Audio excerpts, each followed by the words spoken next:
Farg'onada eng mashhur va mazali muzqaymoq tayyorlaydigan 5 ta lokatsiya. Qani ketdik.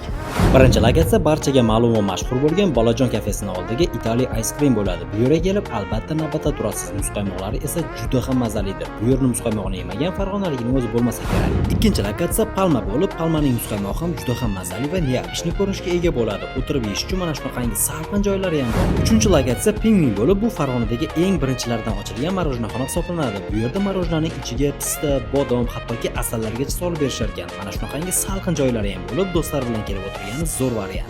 To'rtinchi lokatsiya Yuma bo'lib, bu yerning ham muzqaymog'i juda ham mazali hisoblanadi. Ko'pchilik farg'onaliklar erinmasdan kelib shu yerning muzqaymog'ini yeb ketishadi. Ichkarida o'tirib yeyish uchun mana shunaqangi super atmosferali joyi ham mavjud. Beshinchi lokatsiya Flarus kafesining muzqaymoq xonasi. Bu yerdagi marojnalar haqiqiy neobishniy va fruktoviy bo'ladi. Siz istagan turdagi mevalarni muzqaymog'ini bu yerdan topsiz bo'ladi.